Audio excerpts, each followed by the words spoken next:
कैसे थोड़ा सेफ रह सकते हैं ड्यूरिंग एयर ट्रैवल? ये कुछ प्राइमरी लक्षण है साइनसाइटिस के। वाइट मेम्ब्रेन हमको दिखाई दे रही है टॉन्सिल के ऊपर में। ये जानलेवा भी हो सकता है कभी कभी, है ना। नहीं जानने पे कैसे होगा? टॉन्सिल बढ़ जाएंगे, सांस रुक जाएगी क्या मतलब हाउ? नाक की हड्डी अगर टेढ़ी होती है तो क्या उसकी सर्जरी करानी चाहिए या नहीं करानी चाहिए? एंड स्लीप एपनिया के बारे में थोड़ा बताइए कि स्लीप एपनिया कितना हार्मफुल है बॉडी के लिए और कैसे इसको सेव कर सकते हैं। कान के अंदर तेल डालना ये बहुत बड़ी एक प्रैक्टिस है जो कि हम एडवाइज नहीं करते। क्या एआई डॉक्टर को भी फिनिश कर देगा? तो 6 पेटेंट अब तक करे हैं। हियरिंग लॉस अगर है, अगर बच्चे को अगर जन्मजात हियरिंग लॉस है, इसका बहुत अर्ली डायग्नोसिस होना बहुत ज़रूरी है। कारण क्या है कि अगर बच्चा सुनेगा नहीं तो बोल नहीं पाएगा। जो छोटे बच्चे होते हैं ना हमारे, और छोटे क्या अब आजकल बड़े भी हैं, मैंने एक फुटबॉल स्टेडियम में को देखा था कि वो अपनी नोज से निकाल के नोज को बाइट करते हैं, मतलब वैक्स को निकाल के नोज से। तो उसमें आप क्या राय देना चाहेंगे? हाय, दिस में क्या और हम आ गए हैं पिवट पॉइंट के एक नए एपिसोड के साथ। आज का एपिसोड बिल्कुल ही डिफरेंट होने वाला है, क्योंकि आज के एपिसोड में हम भगवान को बुलाने वाले हैं। भगवान वर्ड में क्यों यूज कर रहा हूं? क्योंकि इंडिया में या पूरे वर्ल्ड में डॉक्टरों को भगवान बोला जाता है। और जो आज के डॉक्टर हैं वो एक ईएनटी स्पेशलिस्ट है, कैलाश में प्रैक्टिस कर रहे हैं, बहुत सारे इंस्टीट्यूशन को गाइडेंस दे रहे हैं और डॉक स्ट्रीट नाम का अपना क्लिनिक चला रहे हैं। तो मैं वेलकम करना चाहूंगा मिस्टर विवेक पाठक जी का। Thank you Kapil ji for inviting me. तो मैं आपसे बहुत सारे क्वेश्चन पूछूंगा आज, और वो क्वेश्चंस जो हैं मेरी जो ऑडियंस है उनके लिए होगा। उस क्वेश्चंस में आज हम ईएनटी के बारे में पूरा डिटेल में डिस्कशन करने वाले हैं, बिकॉज ईएनटी के भी बहुत सारे मिथ हैं, बहुत सारे जैसे हमारी ऑफ स्क्रीन बात हुई थी, हम पहले भी आपसे मिल चुके हैं, तो आपने बताया था ईएनटी बहुत सारे टाइप के सिम्टम्स देखता है, ठीक है। लेकिन मुझे कभी कभी ऐसा लगता है कि जितने भी आजकल ये पॉडकास्ट हो रहे हैं, ये कहीं ना कहीं अगर डॉक्टर की बात करें तो डॉक्टर है, एस्ट्रोलॉजर्स हैं, ये लोगों को डरा रहे हैं। क्या आप भी कुछ आज ऐसा करने वाले हैं? देखिए, डॉक्टर के पास जब रोगी जाता है, मरीज जाता है, तो वो डर लेके जाता है, लेकिन डॉक्टर का काम क्या है? डर को ख़त्म करना। तो डराना काम नहीं है, डर को ख़त्म करना हमारा काम है। मैं आपसे इस बात पे बिल्कुल एग्री करता हूँ, और मैं जानना चाहता हूँ कि हर बीमारी का एक स्पेशलिस्ट होता है। यहाँ पे अगर मैं बात करूँ ईएनटी की, ईयर, नोज और थ्रोट, आप 3 चीज के स्पेशलिस्ट कैसे हो सकते हैं और क्यों? देखिए, ऐसा है कि अगर मैं आपसे पूछूं कपिल जी कि शरीर में हमारी इंद्रियां कितनी है। इंद्रियां मतलब हमारे सेंस ऑर्गन्स। तो आंखें हमारी जिसमें कि रोशनी होती है, हम देख पाते हैं, है ना। करेक्ट। हमारी जीभ है जिसके द्वारा हम स्वाद ले पाते हैं, टेस्ट ले पाते हैं। हमारे कान है, कान का काम सुनने का है, ठीक है, तो हम सुन पाते हैं, ठीक है।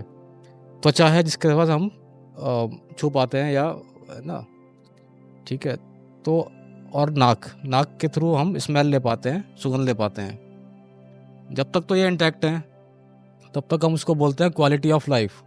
तब तक हम क्वालिटी ऑफ लाइफ एंजॉय कर सकते हैं, ठीक है। Got it. दूसरा ये कि एक तो होता है नीड, तो ये शरीर की नीड है। मतलब अगर अभी हम बोले कि सुन नहीं पा रहे हैं, बिल्कुल सुनाई कम एकदम ख़त्म हो जाए, तो कैसा लगेगा आपको? बिल्कुल बेकार लगेगा। मतलब एक सेंस फिनिश हो गया लाइफ से, तो लाइफ आधी हो जाएगी, टेस्ट खत्म हो जाएगा सुनने वाला। तो यही चीज़ अगर हम उनसे पूछे जिनको किसी जन्म से नहीं सुन पा रहे हैं, तो जब तक है तब तक तो सही है, और जब तक नहीं है तो फिर उसकी हमको महत्ता या उसकी इम्पोर्टेंस मालूम चलती है। तो ये 3 ऑर्गन है, ईयर, नोज, थ्रोट, नाक, कान, गला, तीनों बहुत इम्पोर्टेंट हैं। लेकिन तीनों कनेक्टेड क्यों हैं? मतलब मैं बोलना चाह रहा हूँ कि जो भी स्पेशलिस्ट होता है, जैसे कोई लीवर का स्पेशलिस्ट है, कोई हड्डियों का स्पेशलिस्ट है, तो यहाँ पे 3 चीज़ का बर्डन क्यों डाल रखा है ईएनटी के ऊपर? देखिए, भगवान ने जो भी चीज़ बनाई है वो बहुत मनुष्य के अंदर सोच समझ के बनाई है। नाक, कान और गला ये कनेक्टेड है। मतलब नाक के पीछे वाला जो हिस्सा होता है उसको हम बोलते हैं नेजोफेरिंक्स। नेजोफेरिंक्स में एक ट्यूब होती है, उसको हम बोलते हैं स्टेशन ट्यूब। ये ट्यूब नाक के पीछे वाले हिस्से को कान के बीच वाले हिस्से में, कान के 3 हिस्से होते हैं, बाहर का कान, बीच का कान, अंदर का कान, external ear, middle ear, inner ear. तो मिडिल ईयर को कनेक्ट करती है स्टेशन ट्यूब नाक के पीछे वाले हिस्से से। अब इसका एक फंक्शन है, कारण है इसका। कारण यह है कि बीच वाले कान में यानी पर्दे के पीछे हवा का होना, एयर का होना बहुत ज़रूरी है साउंड वेव्स को ट्रैवल करने के लिए।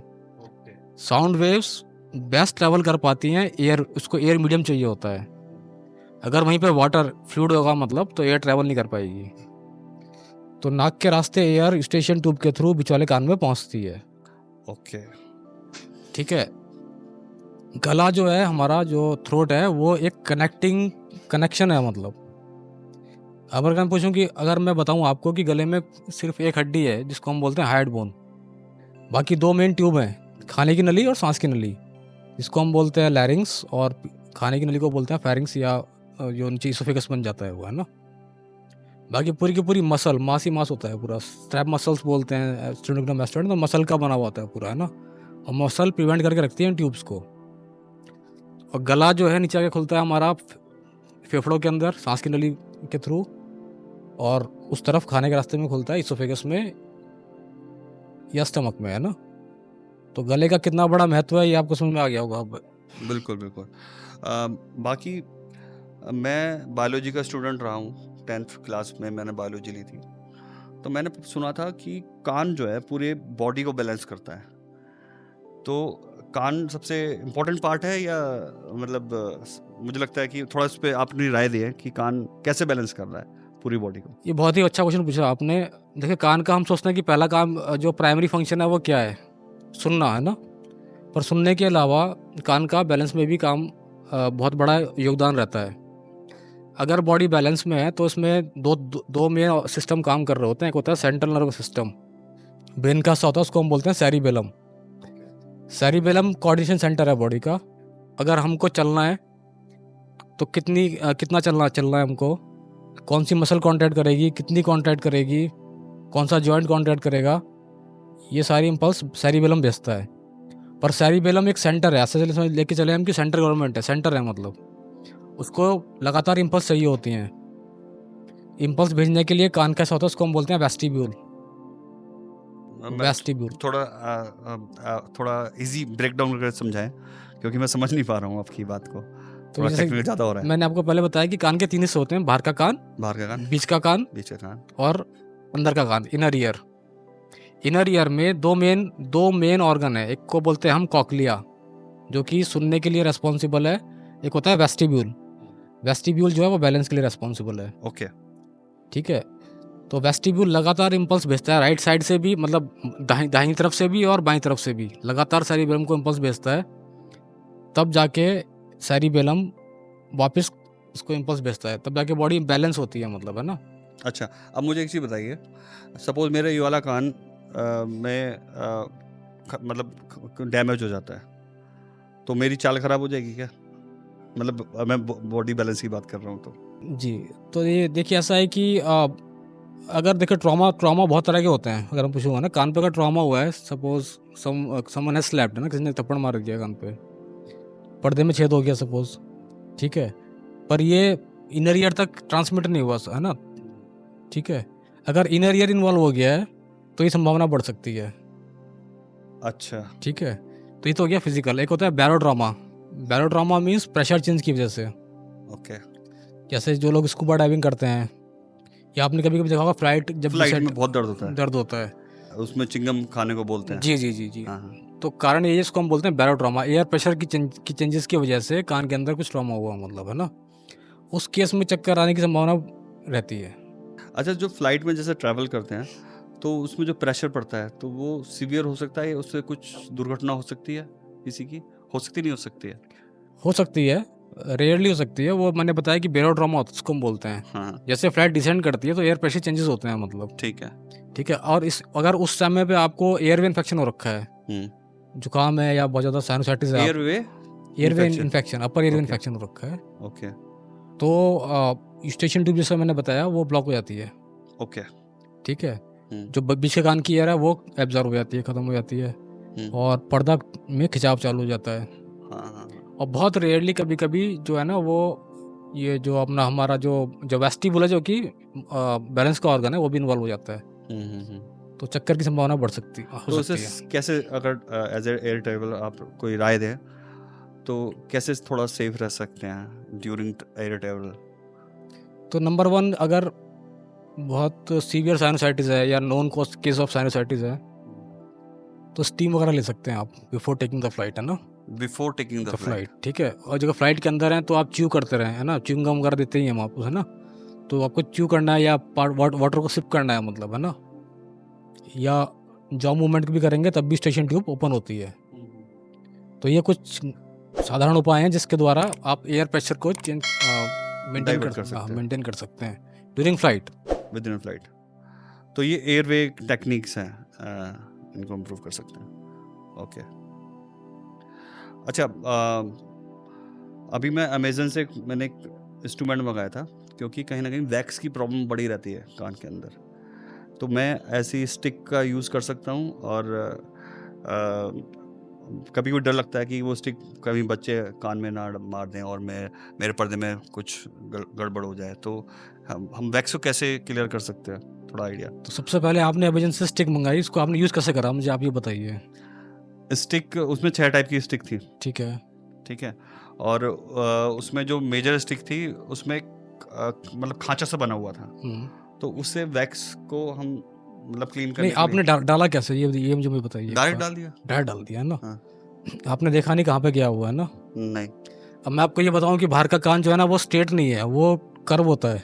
कर्व होता है। एक्सटर्नल ईयर जो है हमारा ये कर्वेचर में होता है, मतलब इसका जो 1/3 हिस्सा है वो कार्टिलेज होता है और 2/3 हिस्सा जो हड्डी हड्डी का बना हुआ होता है। अच्छा। अगर मैं आपको पूछूं कि वैक्स होता क्या है, तो वैक्स जो है वो एक तरह का सिक्रीशन है बॉडी का, इसको हम ईयर वैक्स बोलते हैं, इसको मेडिकल टर्म में हम सिरुमिन बोलते हैं। Cerumen means ear wax in medical term, मतलब, है ना। Okay.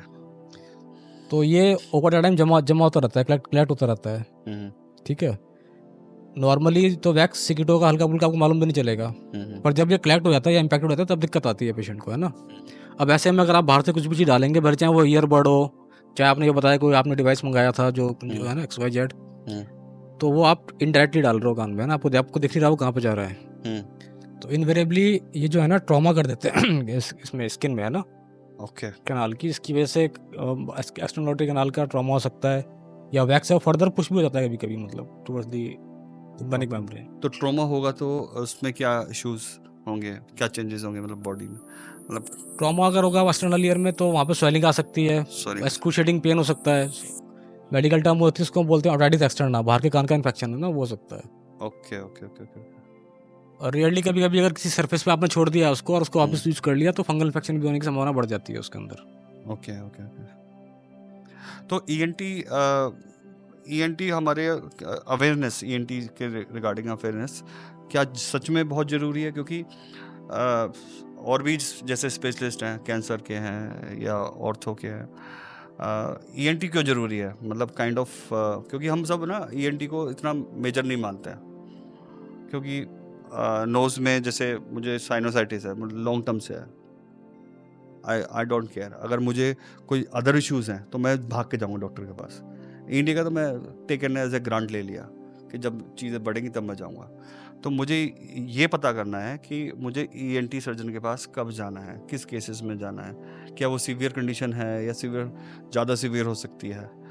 सो अगर मैं ऑनेस्टली बोलूँ तो मुझे लगेगा कि मुझे ईएनटी के पास जाना ही नहीं है, ये तो मैं खुद ही देसी तरीके से यूज़ करूँगा, घर में हो जाएगा। जुकाम है, ठीक है, कान में थोड़े इश्यूज़ है, तो वो मैं इजीली, तो थोड़ा इस पर अपनी राय दीजिए। तो सबसे पहले तो जब हम चीज़ों को ग्रांटेड ले लेते हैं, हम बताया कि हम ग्रांटेड ले लेते हैं तब दिक्कत होती है। मतलब सबसे इम्पोर्टेंट अगर हम चालू करें नाक से, मतलब, है ना, तो नाक जो है हमारा बॉडी का क्या है कि इसका प्राइमरी फंक्शन क्या है, प्राइमरी काम है एयर को फिल्टर करना। अच्छा। जो भी हम सांस ले रहे हैं नाक उसको फिल्टर करके फेफड़ों तक पहुँचाती है। अच्छा, मुझे ये बताइए फिल्टर कैसे हो रहा है? ये तो डायरेक्ट जा रही है हवा सीधी। बहुत ही अच्छा क्वेश्चन है ये। तो नाक के अंदर में बहुत छोटे छोटे बाल सीलियाज होते हैं, सुनगा ना, जो है ना, उनको तो बाल होते हैं बहुत छोटे छोटे। उसके अलावा म्यूकस एक लेयर होती है, जैसे कन्वेयर बेल्ट होती है, इस तरह से म्यूकस जो है ना लगातार उसको साफ करता रहता है, मतलब एयर को, मतलब, है ना। Okay.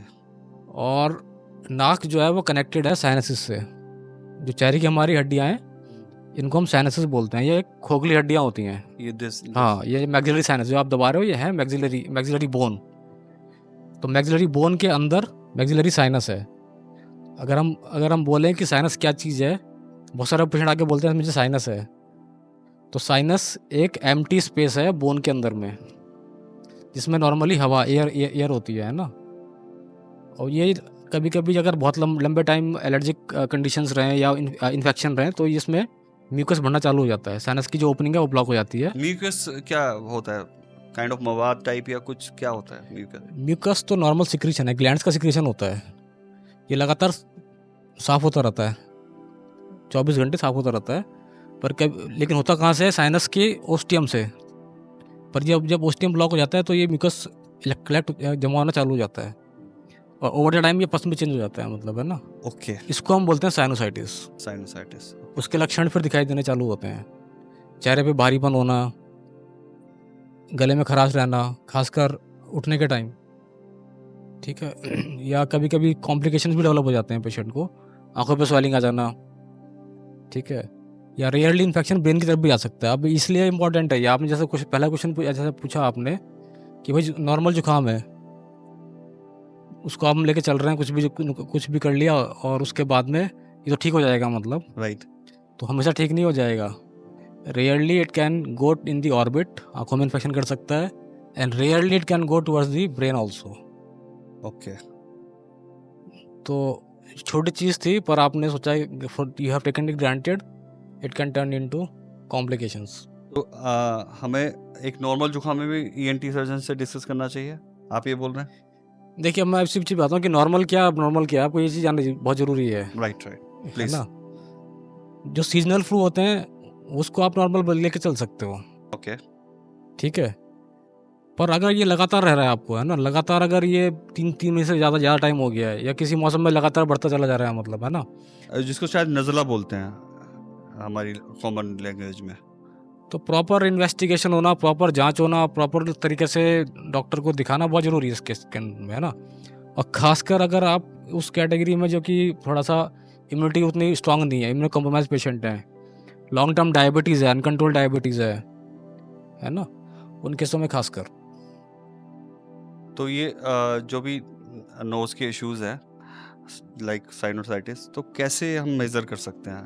अगर मैं सोचूंगा यार कि मैं डॉक्टर के पास क्यों जाऊं, मुझे फीस देनी पड़ेगी, तो कुछ सिम्टम्स या कुछ ऐसे टेस्ट कि मुझे पता लग जाए कि मुझे साइनोसाइटिस है और किस कंडीशन का है, वो थोड़ा बताएं।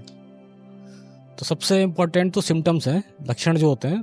तो चेहरे पे भारीपन रहना, हेडेक, फेशियल पेन, है ना, चेहरे में दबाव महसूस करना, आंखों में दबाव होना, नाक से रिसाव होना, डिस्चार्ज होना नाक से, गले में खराश रहना, खासकर उठने के टाइम, बेड से आप उठे एकदम लगातार गला साफ कर रहे हो आप, है ना। ये कुछ प्राइमरी लक्षण है साइनोसाइटिस के। ओके, ये अगर प्रोलॉन्ग लंबी ड्यूरेशन चल रहे हैं तो आपको दिखाना ही डॉक्टर को, मतलब है ना। ऐसा मिल के चलिए कि ये नॉर्मल जुकाम है, ठीक हो जाएगा, ऐसा नहीं है। ओके। उसके बाद कुछ जांचें हम प्रेस्क्राइब करते हैं, एडवाइस करते हैं, जिसमें हम नाक की एंडोस्कोपी करते हैं, जगह जगह देखते हैं कहाँ ये स्वेलिंग है या डिस्चार्ज कहाँ पे है, और ज़रूरत पड़ती है तो फिर हम स्कैन भी कराते हैं, सीटी स्कैन करा के फिर हम देखते हैं। ओके, सीटी स्कैन, सीबीसीटी भी सीटी स्कैन होता है? सीबीसीटी देखिए कोन बीम बोलते हैं उसको ना। सीबीसीटी टिपिकली वो डेंटल कॉज के लिए होता है मेनली। ओके, एक आपको फोकस एरिया देखना है तब सीबीसीटी। हम जो कराते हैं साइनस के लिए उसको हम बोलते हैं NCCT, non contrast CT scan. Okay, okay, okay. वो मशीन डिफरेंट होती है? मशीन सेम है, सेटिंग डिफरेंट होती है उनकी, सेटिंग डिफरेंट होती है। Okay, okay. सो बात करें थोड़ा टॉन्सल की। टॉन्सल भी कॉमन है। टॉन्सल क्यों होते हैं और क्या क्या इश्यूज क्रिएट हो सकते हैं बॉडी में? कितना हम सीवियर लें उसको, मतलब हम लेके चल रहे हैं बस टॉन्सल को सालों साल, तो थोड़ा बताएं इसके बारे में। तो अगेन मैं इस पे आता हूँ, जब तक कि ठीक है तो ठीक है, जब चीज़ें खराब होनी चालू होती है तो खराब होनी चालू होती है। खराब क्या होंगी ये बताइए। हाँ, तो अब मैं इस पे आता हूँ। तो सबसे इम्पोर्टेंट क्या है कि टॉन्सिलाइटिस कभी कभी, अगर मैं बोलूँ कि ये डिप्थीरिया भी हो सकता है। मतलब डिप्थीरिया का नाम सुना होगा आपने? थोड़ा डिटेल बता अच्छा। दीजिए। डिप्थीरिया एक कॉर्निबैक्टीरियम डिप्थीरी बैक्टीरिया है, मतलब जो कि जिनमें इम्यूनाइजेशन नहीं होता जिन बच्चों में, है ना, जैसे डीपीटी वैक्सीन होती है, आपने सुना होगा, डीपीटी वैक्सीन लगती है बच्चों में। हाँ हाँ हाँ, यस वो yes yes. Diphtheria pertussis tetanus, DPT का कॉम्बिनेशन ये है, मतलब। Okay okay okay. ठीक है, तो अनइम्यूनाइज चाइल्ड अगर है और उसमें अगर गले में इन्फेक्शन हुआ है और वाइट मेम्ब्रेन हमको दिखाई दे रही है टॉन्सिल के ऊपर में, ये जानलेवा भी हो सकता है कभी कभी, है ना, जानलेवा हो सकता सकता है। है बच्चे के अंदर, मतलब, है ना। ओके। तो नहीं, जानलेवा कैसे होगा? टॉन्सल बढ़ जाएंगे, सांस रुक जाएगी क्या, मतलब हाउ? वो मेम्ब्रेन बन जाती है, मेम्ब्रेन कभी कभी वो हार्ट की तरफ अटैक कर देता है, वो जो बैक्टीरिया ओके। है ना, मायोकार्डिटिस बोलते हैं उसको हम लोग, है ना। कभी कभी मेम्ब्रेन सांस की नली की तरफ भी चली जाती है सांस, है ना, तो वो थोड़ा खतरनाक इन्फेक्शन होता है। तो कभी भी किसी इन्फेक्शन को ऐसा न ले कि ये बहुत नॉर्मल चीज़ है, दिखाना जरूरी है इसलिए ना आप, ठीक है। तो इसमें हमें फीलिंग क्या होगी, थोड़ा बताएंगे कि अगर टॉन्सल हैं, सीवियर हैं, कंडीशन में हैं, तो मुझे मेरी बॉडी में क्या फीलिंग होगी, क्या चेंजेस होंगे? कि मैं, अगर छोटा बच्चा है तो कैसे जज करेगा, या एक सीनियर है उसको पता ही नहीं लग रहा है कि मुझे दिखाना है नहीं दिखाना है, तो सबसे इम्पोर्टेंट ये है कि एक दो टॉन्सिलाइटिस दो तरह के होते हैं, एक होते हैं एक्यूट और एक होते हैं क्रोनिक। ठीक है। अगर एक्यूट टॉन्सिलाइटिस है ना, 2-3 दिन से लगातार तेज बुखार आया, टॉन्सिलाइटिस हुआ, टॉन्सिल में दर्द हो रहा है, खाने में दिक्कत हो रही है, निगलने में दिक्कत हो रही है, निगलने में पेन हो रहा है, ओके। गले में कुछ गिल्टियाँ महसूस हो रही हैं, तब तो फिर दिखाना डॉक्टर को, है ना, तुरंत की तुरंत। ओके। अच्छा, जैसे जनरली डॉक्टर जीप निकाल के देखते हैं, तो मतलब आप क्या देखते हैं? मतलब मतलब जीप में टच करके आपको दिखता है टॉन्सल वहाँ से? तो टॉन्सिल जो है, जो जिस एरिया में होते हैं उस एरिया को हम बोलते हैं ओरोफैरिंग्स। ठीक है, तो ओरोफैरिंग्स जीभ के पीछे वाला हिस्सा है, मतलब जीभ जो हमारी है, ये इसके 2 पार्ट होते हैं, एंटीरियर 2/3 एंड पोस्टीरियर 1/3। आगे का दो तिहाई हिस्सा और पीछे का बचा 1 तिहाई हिस्सा। एक तिहाई हिस्सा। ठीक है, तो टॉन्सिल बीच में होते हैं उनके ना, लेटरली रहते हैं, तो 2/3 टंग के लेटरली पीछे वाले हिस्से में ये टॉन्सिल्स होते हैं। अच्छा, वो दिख जाते हैं। तो या तो आपको टंग को डिप्रेस करना होगा या टंग को बाहर निकलवाना के आप देख सकते हैं उसको। ओके। ओके, बट मेरा एक थोड़ा सिली सा क्वेश्चन मैं आपसे पूछना चाहूँगा कि ईएनटी इतना सीवियर मैं क्यों मानूं? क्योंकि इससे डेथ रिस्क तो नहीं है कुछ भी। मतलब आपने बोला इन्फेक्शन है, चलो ठीक है, इन्फेक्शन होगा तो हम डॉक्टर के पास चले जाएंगे, बट एक मतलब डेथ रिस्क वाली कंडीशन नहीं बनी जैसे कैंसर पेशेंट होते हैं। तो आप क्या बोलना चाहेंगे ईएनटी एज ए स्पेशलिस्ट, क्या राय देना चाहेंगे ऑडियंस को? देखिए, कुछ इन्फेक्शंस होते हैं ईएनटी रीजन के ही, वो खतरनाक होते हैं, मतलब हम लेके चलते हैं कि नॉर्मल इन्फेक्शन होएगा ये, है ना, ठीक हो जाएगा वैसे ही है। पर अगर आप डिले करते हैं किसी भी चीज़ के अंदर में, देखिए ऐसा है कि जैसे हम बोलते हैं बीमारी को बहुत जल्दी पकड़ना है, बहुत जल्दी उसका ट्रीटमेंट करना है, ये तो आप मानते नहीं मानते? राइट, मानते हैं बिल्कुल। ठीक है, अब जैसे कान का की बात करते हैं, कान में अगर डिस्चार्ज हो रहा है, पस आ रहा है कान में, तो ज़्यादातर हमने देखा है कि पेशेंट आते हैं कि ड्रॉप डाला ठीक हो गया, पर यही इन्फेक्शन अगर चला जाए ब्रेन की तरफ, तब तो आप मानोगे यस यस यस कि वो सीरियस हो गया है, मतलब। बिल्कुल बिल्कुल तो बिल्कुल। कान की जो बीमारी है उसको हम बोलते हैं CSOM, chronic suppurative otitis media, कान के बहने की समस्या। ये इन्फेक्शन ब्रेन की तरफ जा सकता है। ये इन्फेक्शन अगर अनसेफ CSOM है, ये इन्फेक्शन ब्रेन की तरफ जा सकता है। ये इन्फेक्शन चेहरे की नस को इन्वॉल्व कर सकता है। ठीक है, तो ये कोई साधारण चीज़ नहीं है, जब तक कि वो चीज़ आप प्रॉपर्ली डायग्नोज ना हो, मतलब डायग्नोज कैसे होगी, तो तभी होगी जब कोई विशेषज्ञ उसको देखेगा, मतलब, है ना। सो डॉक्टर वीवर, आपकी 15 साल के प्रैक्टिस में कितने परसेंट केसेस होंगे जो ऐसे सीवियर केसेस होंगे? मतलब कितने परसेंट होते हैं जनरली, कॉमनली? देखिए, डेटा वाइज आप बात करें तो सिग्निफिकेंट है, मतलब ऐसा नहीं है कि हम बोलें कि देखो, कुछ ऑब्वियसली बात है, ज़्यादातर पेशेंट तो मैं लेके चलूँ कि वो सेफ CSOM के होंगे या एक्यूट फेरेंजाइटिस के होंगे, है ना, आपने है ना, पर कुछ जो भी रहेंगे मिल जाए वो आप उस 2% भी लेके चलो आप उसको, बट वो 2% कुछ सीरियस कॉम्प्लिकेशन लेके आए हैं, है ना, तो उनका मैनेजमेंट होना है, एग्रेसिवली होना है, तो डिले नहीं करना चाहिए, मेरे कहने का मतलब ये है। सो बात करते हैं आप कि आप एज ए सर्जन भी काम कर रहे हैं, तो एज ए सर्जरी आपने कौन कौन से केसेस डिफ़िकल्ट केस सॉल्व करे, थोड़ा उन पर प्रकाश डालिए। देखिए डिफ़िकल्टी तो रोज़ रोज़ डॉक्टर के लिए क्या है कि रोज़ एक जो केस आते हैं, हमको खैर एक प्रॉपर प्रोटोकॉल जो हमारे हैं, जो हमारे गाइडलाइंस हैं, उनके थ्रू हमको चलना होता है, उसी वही प्रोटोकॉल हमको फॉलो करने होते हैं। कई पेशेंट आते हैं कि फला फला ये दवाई ले लें क्या, ये वो, है ना, तो हम उनकी ऐसे नहीं चलते कि वो दवाई ले लें, हम चलते हैं टिपिकली गाइडलाइंस के ऊपर में, प्रोटोकॉल्स के ऊपर में। अगर मैं कोई एंटीबायोटिक लिख रहा हूँ तो उसका क्या रेशनल है लिखने का मतलब, ठीक है, मैंने कोई सर्जरी एडवाइस करी है तो सर्जरी को एडवाइस करने का क्या रेशनल है, उससे पेशेंट का क्या बेनिफिट होने वाला है, और समझ में आ रही है। तो ट्रीटमेंट जो है वो किताब के हिसाब से चलता है। आप मुझे थोड़ा सर्जरी के बारे में बताइए, किस टाइप की सर्जरी आप करते हैं और कितने, मतलब ENT तीनों की होती है, फिर अभी हमारी ऑफ स्क्रीन बात हो रही थी, ब्रेन की सर्जरी में भी आपको बुलाया जाता है, तो टोटल नंबर ऑफ सर्जरी क्या होती हैं ENT स्पेशलिस्ट के लिए, थोड़ा देखिए बताएं। चलिए नाक से चालू करते हैं हम। तो नाक की जो सबसे बेसिक सर्जरीज होती हैं उनमें हम बोलते हैं सेप्टोप्लास्टी। नाक का जो पार्टीशन होता है जो कि राइट निजल लेफ्ट और राइट, हाँ। को जो डिवाइड करता है उसको हम बोलते हैं निजल सेप्टम। तो ये 2/3 कार्टिलेज का बना होता है और 1/3 हड्डियाँ होती हैं, जो कि कभी कभी एक तरफ डिविटेड हो जाता है, एक तरफ डिवीजन हो जाता है राइट या लेफ्ट साइड में, है ना, कभी कभी सीवियर डिवीजन होता है पेशेंट को। अच्छा, ये मैं थोड़ा स्टॉप करूँगा आपको। नाक की हड्डी अगर टेढ़ी होती है और वो काफ़ी लोगों की होती है, मतलब मैक्सिमम लोगों की होती है, तो क्या उसकी सर्जरी करानी चाहिए या नहीं करानी चाहिए? बहुत ही इंपॉर्टेंट क्वेश्चन है ये। अगर वो सिम्टोमेटिक है, सिम्टम क्रिएट कर रहा है पेशेंट को, लगातार नाक बंद रह रही है, साइनसाइटिस डेवलप हो रहा है पेशेंट को, नाक से खून आ रहा है, एपिस्टैक्सिस हो रहा है पेशेंट को, ओके तो सेप्टोप्लास्टी इंडिकेटेड है ना। ओके। अब बात करते हैं आपके क्वेश्चन की कि स्कल बेस के बारे में बात कर रहे थे कि न्यूरोसर्जन और ENT, है ना।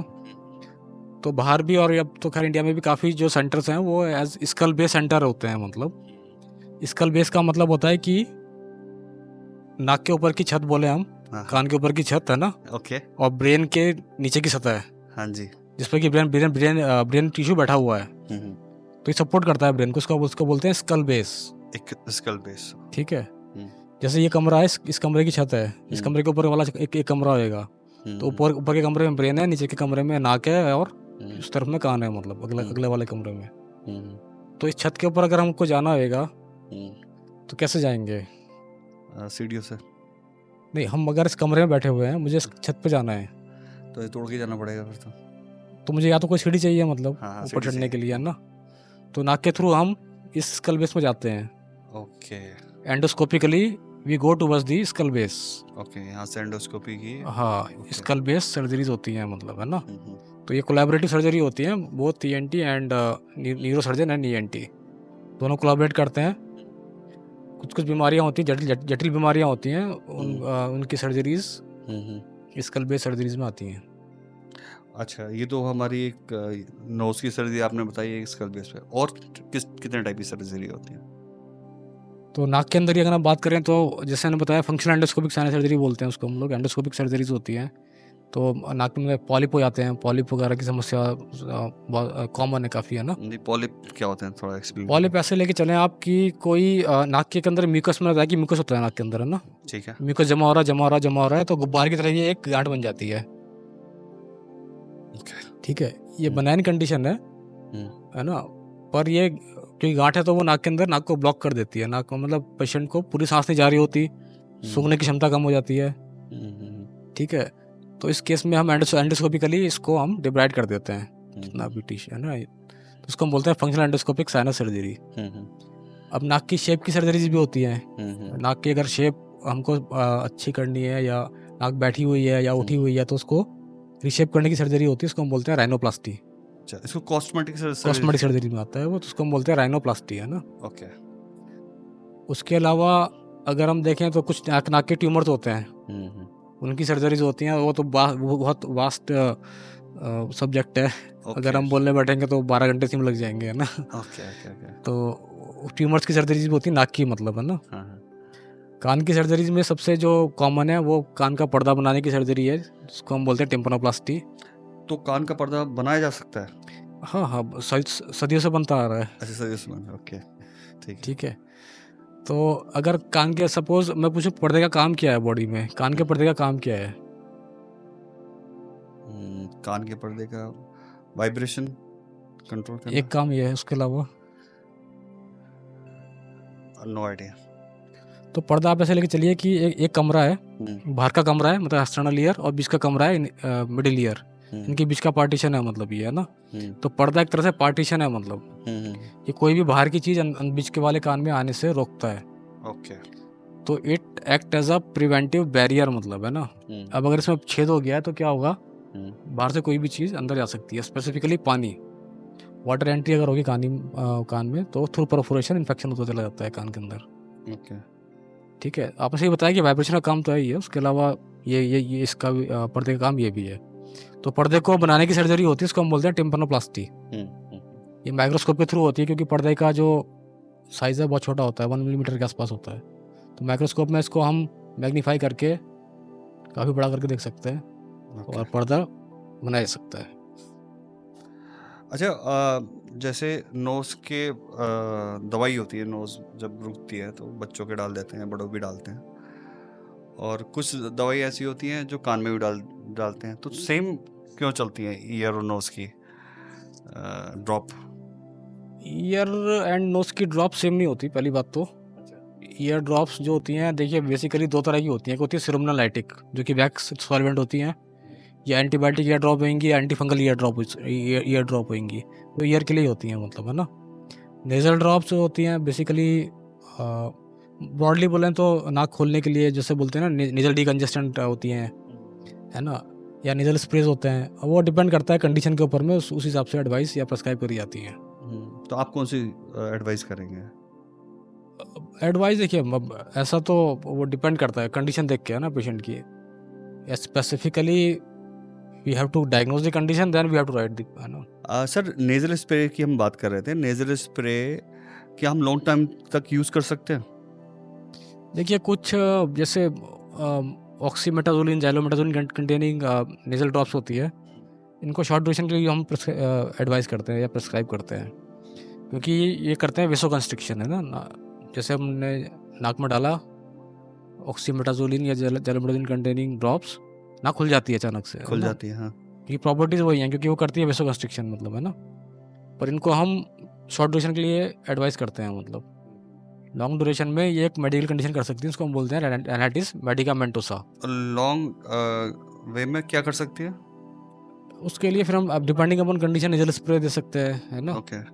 आजकल इम्यूनोथेरेपी भी दी जाती है, इम्यूनोथेरेपी पे जा सकते हैं हम लोग, है ना। ये है। सो बेसिकली मैं अभी किसी से डिस्कस कर रहा था, जो ऑटोमिन काफ़ी यूज़ करते थे, तो उनको वो सेंस फिर वो आउट ही हो गए उनके, मतलब ऑटोमिन में भी काम करना बंद कर दिया था। क्या ये सच है? हाँ, ओट्रिविन, क्योंकि उसमें ऑक्सीमेटाजोलिन कंटेनिंग कंपाउंड है, ये विसो कंस्ट्रिक्शन करता है, मतलब, है ना। तो एक कंडीशन होती है, उसको हम बोलते हैं रेनाइटिस मेडिकामेंटोसा। तो लॉन्ग ड्यूरेशन के लिए हम एडवाइस नहीं करते हैं। ओके। शॉर्ट ड्यूरेशन के लिए always we give, but not for longer duration, है ना। ओके। अच्छा, कुछ पेशेंट्स होते हैं जिनके स्मेल की प्रॉब्लम होती है, मतलब लास्ट 10 ईयर उनको स्मेल फील ही नहीं होती, ना अच्छी या ना बुरी। तो वो सीन कैसे क्रिएट होता है? तो ड्यूरिंग कोविड भी आपने सुना होगा कि जब सूंघने की क्षमता चली गई थी, है ना। हाँ हाँ हाँ, यस। एनोस्मिया बोलते हैं इसको हम लोग मेडिकल टर्म में, है ना। हाँ हाँ। तो नाक का जो एरिया है, जिसको हम बोलते हैं ऑल्फैक्टरी एरिया, सूंघने की का जो एरिया होता है उसको ऑल्फैक्टरी एरिया बोलते हैं हम। वहाँ पे कुछ रिसेप्टर्स होते हैं उनको, है ना, जैसे ईस्ट रिसेप्टर बोला जाता है, वो फेफड़ों में भी होते हैं, नाक के अंदर उस वाले एरिया में भी होते हैं। ओके। ठीक है। या नाक के अंदर में कोई स्वेलिंग है या कोई ट्यूमर है, मतलब, तब एयर करंट जो है वो ऑल्फैक्टरी एरिया तक नहीं पहुंच पाता।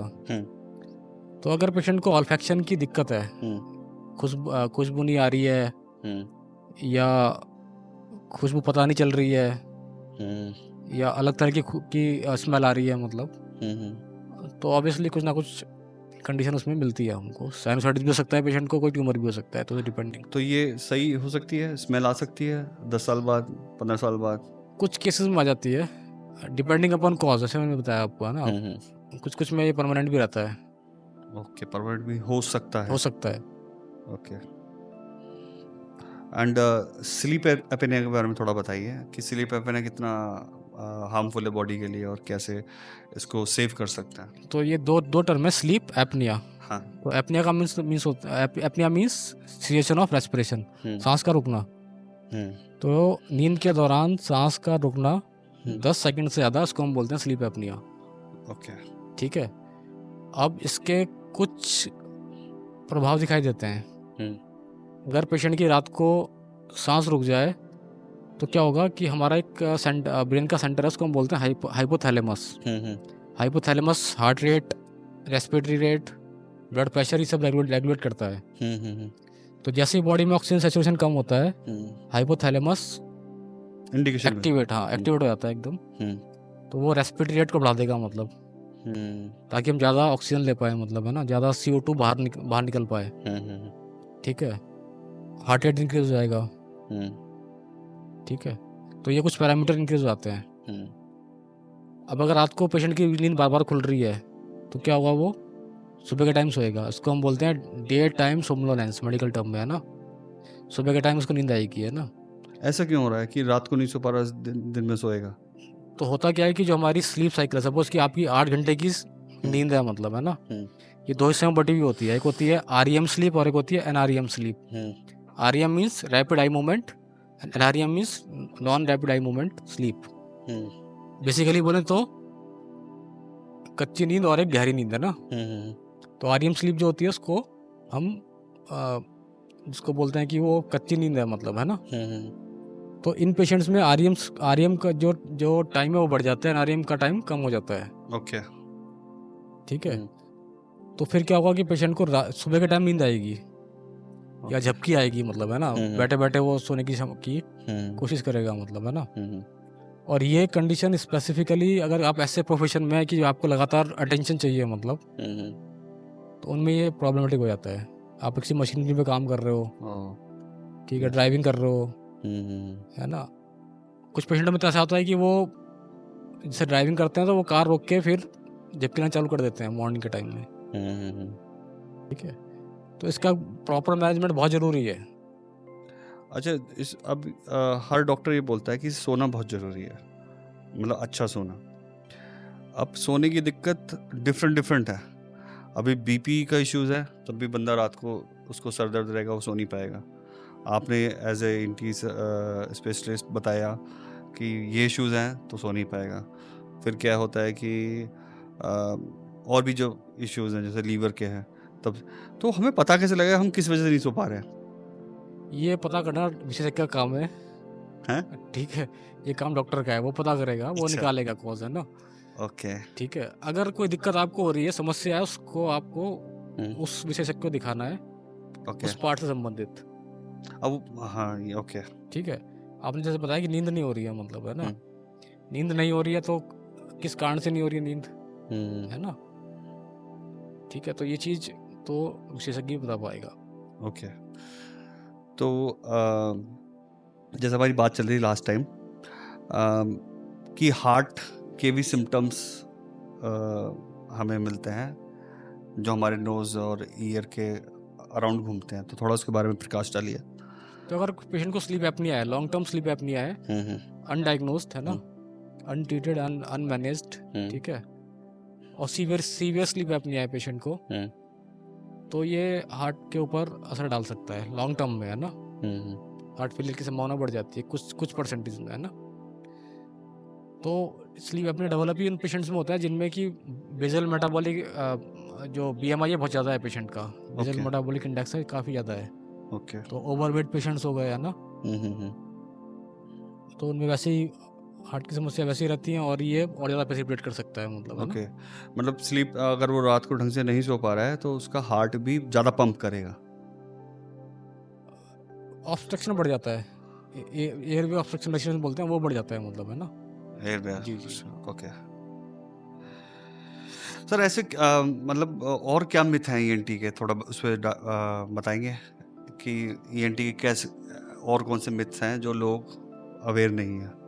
नंबर 1, कान के अंदर तेल डालना, ये बहुत बड़ी एक प्रैक्टिस है जो कि हम एडवाइस नहीं करते हैं मतलब, है ना। ओके।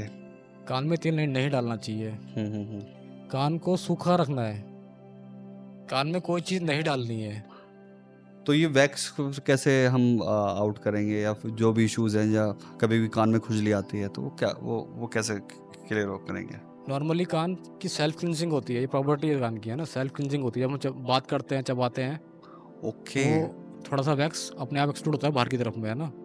ऑब्वियसली बात है, अगर इम्पैक्टेड वैक्स है, सुनने में दिक्कत हो रही है, बहुत ज़्यादा खुजली हो रही है, तब आपको दिखाना है, तब उसमें ड्रॉप डाल के हम उसको सक्शन आउट कर सकते हैं सिक्रीशंस को, है ना। सेकेंड ये है कि नाक में ऑयल डाल दिया, है ना। नाक में जो बोलते हैं खुश्की हो रही है तो ऑयल लगा लिया मतलब, तो ये भी एक सही प्रैक्टिस नहीं है। ये भी कुछ फंगल इन्फेक्शन के नाक के अंदर बढ़ा सकता है। तो सर अब थोड़ा बात करते हैं आपके बारे में। तो थोड़ा अपने बारे में बताइए कि आपने अपनी स्टडी कहाँ से करी, और आपकी प्रैक्टिस में मतलब क्या जर्नी रही आपकी बेसिकली, थोड़ा अपने बारे में बताइए। तो मैंने MBBS Assam medical college Dibrugarh से किया था, उसके बाद MS भी वहीं से किया फिर मैंने, है ना। फिर प्रैक्टिस करते हुए ऑलमोस्ट 14-15 साल हो गए। तो ये कॉलेज आपका आसाम में था? जी जी जी। ओके। और नोएडा में खासकर प्रैक्टिस करते हुए काफ़ी तो टाइम हो गया। आपने आसाम से पढ़ाई करी है और आप प्रैक्टिस यहाँ पे कर रहे हैं, जी। तो आसाम वालों को बुरा नहीं लगा होगा? देखिए, सब अपने ही है मतलब, है ना। तो ओके। ऐसे में बता दूं आपको, बहुत मिलनसार लोग होते हैं मतलब। अच्छा। मिलनसार इन द सेंस कि देयर हॉस्पिटैलिटी जो है, दे आर वेरी हॉस्पिटल मतलब। अगर आप घर में जाएंगे उनके, तो आपको पता चलेगा कि मेहमान नवाजी होते क्या है मतलब, वाह। है ना। क्योंकि तो आसाम के लोगों को और सिक्किम के लोगों को दिल्ली एनसीआर में इतना मतलब प्रिविलेज नहीं दिया जाता है। तो आप थोड़ा बताएं आसाम के बारे में, और कि आसाम और सिक्किम के लोग कैसे होते हैं, और आपको कैसे मेहमान नवाजी मिली, और आपके ये जो स्टडी का पीरियड था कैसा रहा आसाम में? देखिए, मेरा तो एक्सपीरियंस बहुत अच्छा रहा वहाँ पे। जितना भी टाइम जो था पूरा कब बीत गया पता नहीं चला मतलब। एक तो वहाँ का मौसम बहुत बढ़िया है। अच्छा। बारिश, लगातार बारिश होती है, तो आपको राहत रहती है हमेशा गर्मी वगैरह से, है ना। ऊपर से लोग भी काफ़ी काफ़ी काफ़ी बढ़िया हैं मतलब। जैसे बताया मैंने कि बहुत मिलनसार होते हैं, मेहमान नवाजी खासकर बहुत अच्छे करते हैं वो। ठीक है। फेस्टिवल आप जानते हैं, बिहू फेस्टिवल होता है उनका उस टाइम में, और या दुर्गा पूजा का टाइम होता है, तो दुर्गा पूजा का टाइम है।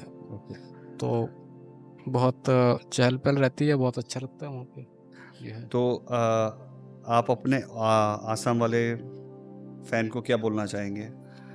अगर आपको लैंग्वेज आती है तो प्लीज़ कुछ बोल के दिखाइए आसाम में। सकार लोके दुर्गा पूजा कामना जनाइसु। सो जितने भी नॉर्थ ईस्ट के भाई बहन हैं, जितने भी मित्रगण हैं, वो कभी भी उनको कभी भी नाक कान गले की या कोई समस्या हो, वो आके मिल सकते हैं। And I am always there for help. Very nice sir. अब सर बात करते हैं थोड़ा टेक्नोलॉजी के बारे में। AI चल रहा है, रोबोटिक्स आ गया है, क्या ENT में ऐसी नई नई मशीनरी आने वाली हैं? थोड़ा उसके बारे में प्रकाश डालिए कि कितना मॉडर्नाइजेशन होने वाला है ENT का। देखिए, मॉडर्नाइजेशन जैसे बोलते हैं, इनोवेशन या मॉडर्नाइजेशन, वो तो ऑनगोइंग प्रोसेस है मतलब, है ना। ठीक है। अगर हम अभी की बात करें तो कॉकलियर इम्प्लांट आप जानते हैं, हम जानते हैं कि कॉकलियर इम्प्लांट एक सर्जरी होती है, जिससे बोले हैं कि अगर नया कान बनाना है मतलब, है ना। अगर कान के अंदर की जो मोटर है, कॉकलिया है, वो डेवलप नहीं हुआ है मतलब ढंग से, सेल्स उसके नहीं है मतलब, तो कॉकलियर इम्प्लांट सर्जरी करी जा सकती है। ठीक है। अब AI का क्या रोल है? तो AI का रोल बेसिकली डायग्नोस्टिक पर्पज से बहुत ज़्यादा है। ठीक है। सपोज कि हमने सर्जरी प्लान करी है किसी पेशेंट की, मेस्टर्ड सर्जरी प्लान करी कान की, है ना, मेस्टर्ड सर्जरी प्लान करी है, तो उसमें क्योंकि कान एक बहुत कॉम्पैक्ट स्ट्रक्चर है, मतलब, है ना। उससे होते ही नस नस घूम रही है, उसमें छोटी छोटी बोन है। शरीर की सबसे छोटी बोन अगर मैं पूछूं तो कौन सी है? गले में जो होती नहीं, स्टेपिस बोन होती है जो कि कान के अंदर होती है। है। Okay, stapes surgery, stapes bone शरीर की सबसे छोटी हड्डी है। ठीक है। नेकेड आइज से तो वो दिखना उसको थोड़ा मुश्किल होता है, तो through microscope we can look, है ना। अब उसी कान में नस भी घूम रही है पूरा, ठीक है, जो कि चेहरे को सप्लाई करती है। तो उसको प्रिसाइसली उसको देखना, उसका कोई एनाटॉमिकल वेरिएशन तो नहीं है, इसमें आई टूल बहुत काम कर सकता है for imaging purpose. Imaging purpose थोड़ा एलोबरेट करेंगे, क्योंकि हमारा जो शो है वो बहुत सारे यंग एंटरप्रेन्योर देख रहे हैं, बहुत सारे इनोवेशन वो भी कर रहे हैं एआई की फॉर्म में। तो थोड़ा गाइड करिए कि किस टाइप की इनोवेशन की आप बात कर रहे हैं। अच्छा, इमेजेस स्पेशली। तो सपोज मैं देखना चाहता हूँ कि इस सर्जरी में फेशियल नर्व को बचाने, क्योंकि मुझे क्या है, सर्जरी करनी है तो फेशियल नर्व को बचाना है, ठीक है। ठीक है, उसका ट्रॉमा नहीं होना चाहिए। तो उसके लिए जो भी टेक्निक सबसे बेहतर रहे मेरे लिए, तो मैं उसको यूज़ करना चाहूँगा, है ना। ओके। तो एआई टूल्स इस चीज़ को प्रेडिक्ट करने में कि भाई इस पेशेंट में फेशियल नर्व का रूट क्या है, मतलब, है ना, उसका कोई वेरिएशन तो नहीं है रूट के अंदर में, इसके लिए हेल्पफुल हो सकते हैं।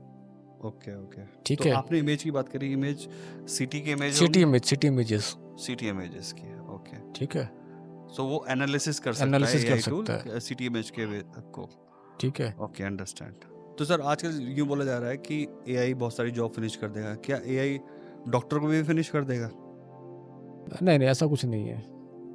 देखिए, ऐसा है, टू बी फ्रैंक मैं आपको बोलूँ, जब रोबोटिक सर्जरी आई थी तो तब भी ये था, लोग बोलते थे कि रोबोट आ जाएंगे तो डॉक्टर, रोबोट खुद सर्जरी थोड़ी करता है। रोबोट कंसोल में तो सर्जन ही बैठा है ना।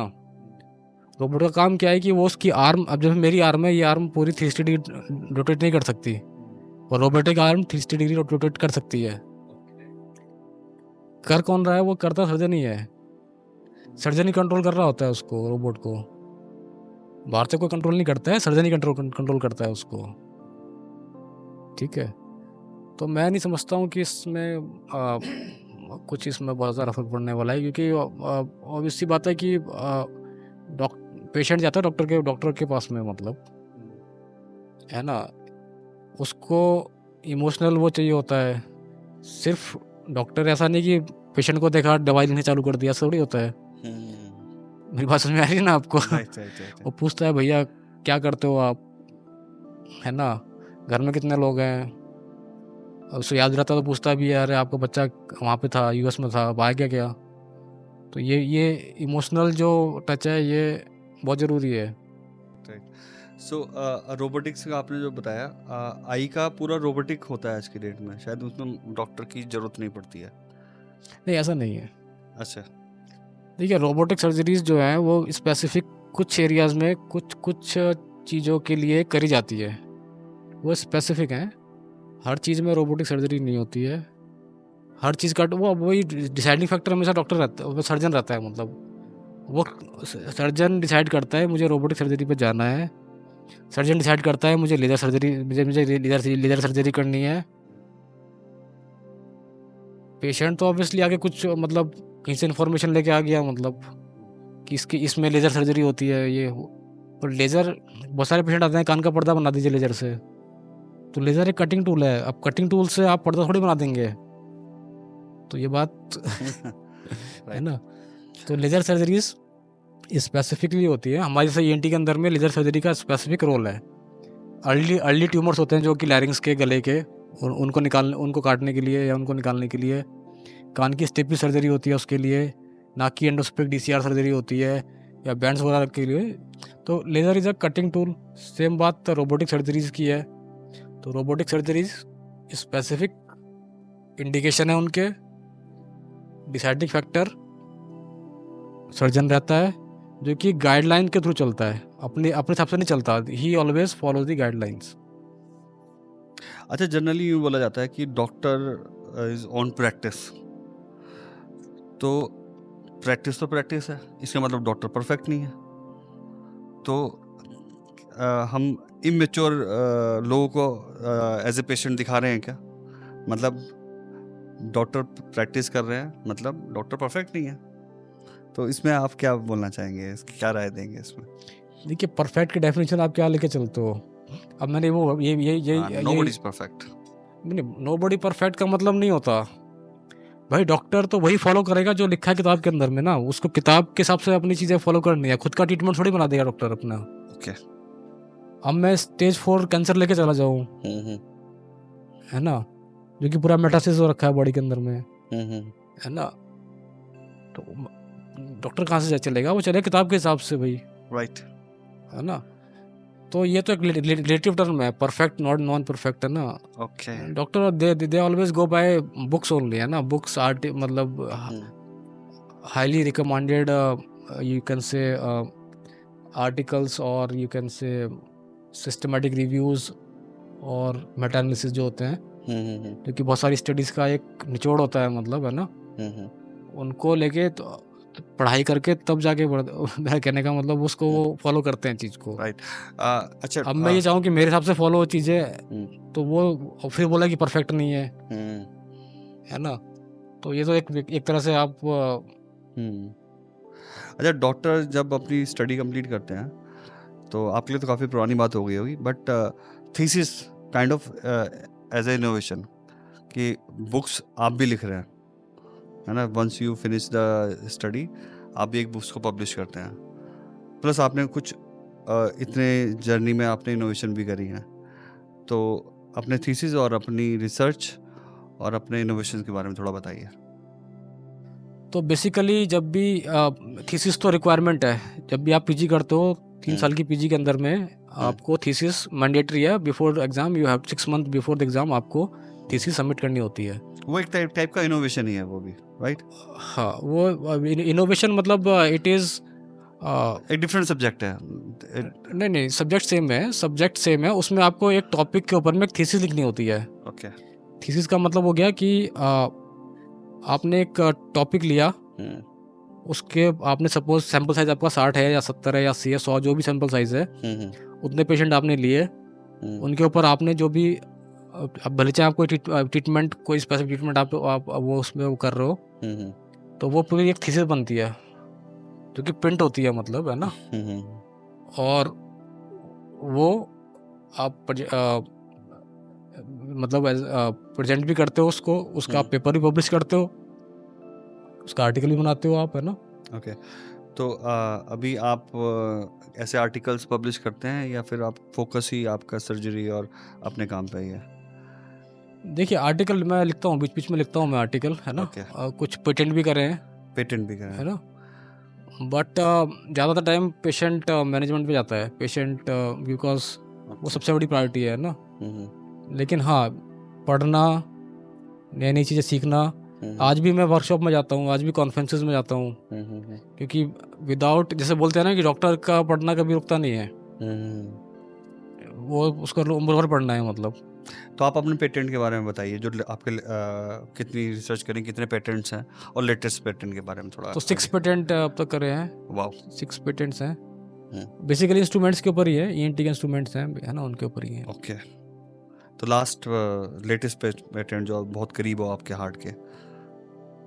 तो जब एक हम बोलते हैं उसको, जब हम ईयर सर्जरी करते हैं तो हमारे दोनों हाथ जो है ना वो फ्री होने चाहिए। वैसे तो हम माइक्रोस्कोप में करते हैं, दोनों हाथ फ्री होते हैं। कभी कभी आजकल हम एंडोस्कोप भी यूज़ करते हैं, मतलब, तो एंडोस्कोप में एक हाथ में एंडोस्कोप रहता है, एक हाथ से हम इंस्ट्रूमेंटेशन करते हैं। तो मुझे अगर दूसरा इंस्ट्रूमेंट अगर लेना होगा तो क्या करना होगा, मेरे को ये इंस्ट्रूमेंट छोड़ना है, एंडोस्कोप निकालना पड़ेगा, टाइम बढ़ जाता है। तो कुछ इंस्ट्रूमेंट हमने ऐसे इनोवेट करे हैं ताकि वो टाइम बचे, मतलब सर्जरीज का ना, मतलब सर्जन को भी टाइम कम लगे, ब्लीडिंग की संभावना कम हो। अर्ली स्टेज डेफिंग चल रही है, उसके बारे में थोड़ा डिटेल बताइए। ये बहुत ही इंपॉर्टेंट टॉपिक है। तो हियरिंग लॉस अगर है, अगर बच्चे को अगर जन्मजात हियरिंग लॉस है, इसका बहुत अर्ली डायग्नोसिस होना बहुत ज़रूरी है। कारण क्या है कि अगर बच्चा सुनेगा नहीं तो बोल नहीं पाएगा। तो हम बोलते हैं कि as early as possible we have to diagnose hearing loss. ये आप थोड़ा इस बताइए कि सुन नहीं पाएगा तो बोल भी नहीं पाएगा, ऐसा क्यों? क्योंकि हमारा जो सेंटर्स हैं ना, ब्रेन के अंदर सेंटर्स हैं, जैसे ब्रेन के सेंटर्स सेंटर्स हैं, हाँ हम बोल तब पाते हैं जब हम चीज़ को समझ पाते हैं। ओके। मैंने पूछा, कपिल जी आज आपने क्या खाया, मतलब, है ना? और मैं समझ नहीं पाया तो मैं बोलूँगा ही नहीं। हाँ, वेरी नाइस सर, बहुत ठीक अच्छा है। बताया आपने। तो अगर वो क्रूशियल टाइम निकल गया बच्चे का, हम्म। ठीक है, तो उसको फिर समस्या आने वाली है। तो सर अब हम पॉडकास्ट के एंड पड़ाव पे आने वाले हैं। मुझे 2-3 सिली क्वेश्चन पूछने पड़ेंगे आपसे। पहला क्वेश्चन ये है कि जो छोटे बच्चे होते हैं ना हमारे, और छोटे क्या अब आजकल बड़े भी हैं, मैंने एक फुटबॉल स्टेडियम में एक को देखा था कि वो अपनी नोज़ से निकाल के नोज़ को बाइट करते हैं, मतलब वैक्स को निकाल के नोज़ से। तो उसमें आप क्या राय देना चाहेंगे कि इससे क्या फ़ायदे हैं? देखिए, फ़ायदे तो कुछ नहीं है। ये एक खराब हैबिट है जिसको कि अवॉइड करना चाहिए हम लोगों ने। ओके। तो बच्चों को सिखाना है कि उनको क्या करना है, क्या नहीं करना है ना। तो यहाँ पर बच्चे तो क्योंकि उनका क्यूरियस होते हैं, तो वो कभी कुछ कान में डालते हैं, कभी कुछ नाक में डालते हैं। बहुत सारे बच्चे आते हैं नाक में डाल के कुछ कभी कुछ पेंसिल का कुछ पार्ट डाल लिया, या कुछ खेलते हुए कुछ डाल दिया नाक के अंदर, फॉरेन बॉडीज लेके, है ना। सर एक्चुअली ये फनी क्वेश्चन था, but it's also serious because शायद बैक्टीरिया ऐसे होते होंगे जो हमारे बॉडी को हार्म कर सकते हैं। तो आप इन ऐसे लोगों के लिए एक मैसेज बताइए कि ये काम करना चाहिए या कितना गलत हो सकता है। तो देखिए, ये बिल्कुल भी एडवाइजेबल नहीं है ना। नाक में कभी भी उंगली भर न डालें, कुछ भी, है ना। बाहर से कोई भी चीज़ नाक के अंदर ना डालें। जनरल की आपको किसी डॉक्टर ने लिख के दिया है तो उसको फॉलो करना है, मतलब, है ना। Sir, thank you so much for your giving me time, and hopefully this podcast is very really valuable for our audience. हमारी ऑडियंस में जैसे हमने गाइड कराया था स्टार्टिंग में कि स्टार्टअप्स हैं, एंटरप्रेन्योर्स हैं, ये कंज्यूमर एंड के लिए भी पॉडकास्ट है कि एंड कंज्यूमर आपको देख सकते हैं, आपको सुन सकते हैं, आपके पास पहुंच सकते हैं। And I recommend to the audience as well कि सर का क्लिनिक डॉक स्ट्रीट नोएडा में है, आप इनसे ज़रूर संपर्क करिए। इसके डिटेल हम कैप्शन में डाल देंगे, डिस्क्रिप्शन में डाल देंगे। एंड सर क्लास में प्रैक्टिस करते हैं। अगर आप सीवियर पेन से गुजर रहे हैं ENT के, तो आप इनसे मिल सकते हैं। एंड स्पेशली आसाम के वो लोग जो बहुत दूर से दिल्ली में रह रहे हैं, तो दिल्ली वाले लोग जो आसाम से आए हैं वो उनसे संपर्क कर सकते हैं, इनसे मिल सकते हैं। एंड बिकॉज सर का काइंड हार्ट है आसाम के लिए, क्योंकि उन्होंने बहुत टाइम स्पेंड करा है। ये सारी चीज़ लेते हुए मैं विदा लेना चाहूँगा। और मैं थैंकफुल हूँ डॉक्टर विवेक जी का कि उन्होंने अपने वैल्यूएबल टाइम निकाला। Thank you so much sir. आपसे बात करके बहुत अच्छा लगा Kapil ji. It's always pleasure to be in conversation with you. बहुत मज़ा आया। Thank you. Thank you sir.